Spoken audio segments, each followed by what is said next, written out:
Welcome back to North Dakota Today. This is the NDT Kids Connection. I'm joined by Lorraine Purcell. She's an international best-selling author and a family harmony expert. The topic for today, kind of an interesting one, be a servant and not a slave. All right. So you got me intrigued, so explain to me what you mean by this. And even that word servant triggers me. And I don't mean that you're to be the servant of your family. I just mean, how do you serve your family without being their slave? Which means, let's back up one more step. All right.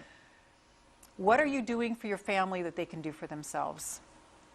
All right, so I'm thinking, okay, typically in a day's time, you know, you're making your kids breakfast, you're making them lunch, you're maybe doing their homework for them. I know a lot of viewers can fall victim to that. I fell victim to that. Is that what you're talking about? Well, I'm talking about, you know, your kids going, I can't. I'm too tired. You know, and of course we like help each other out. I'm assuming this is the voice of experience. Okay, you've actually heard those words. Okay. Yes. Not only from my own family, but the families I work with, the kids I work with. You know, and it's not about when you hit the wall and you need some grace. Because in families, we do that for each other. You know, yes, I see you're really tired. Let me help you with that. Okay. It's not about that. That's okay. Oh, yes, that's very okay.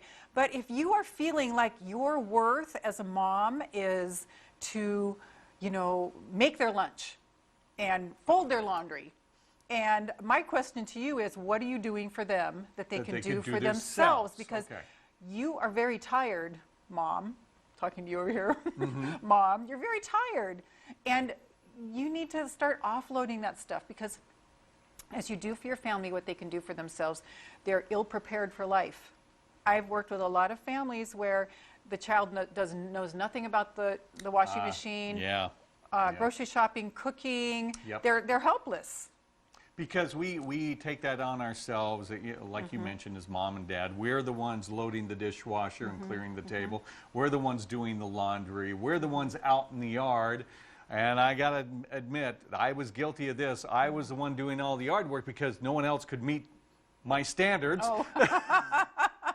But we need to engage the kids into this so they can learn to do it for themselves and be prepared for the world when they leave the nest. Yes, and one of the biggest complaints I hear from mothers, Kevin, is that they don't have enough time for themselves. Where is their time for me? And this is one of the biggest places to start and look. Is what are you doing for your kids that they can do for themselves? What are you doing for your partner that they can do for themselves? Now, obviously, I would imagine that this doesn't really apply to a toddler. No. Okay, or a baby or a toddler. But as they do need our 24/7 attention. Yes, so we're not talking about that. Yes. But we're talking about the preteens, I'm assuming. Am I right? 2 years old, 3 years old. I'm not going to pick up your toys. Let's do it together. So you're already training the 2-year-old to pick up their toys. Okay. Yeah. All right. So, and then obviously when they get older, what are the first things that we could have them do for themselves so we are not being their slaves? Well, certainly taking their plate over to the sink, or, you know, at least getting it partway there. You know, maybe feeding the dog, handful of dog food. They can do that. But it's all, you have to go with them through the motions, because they will not pick it up. And so you're modeling it for them.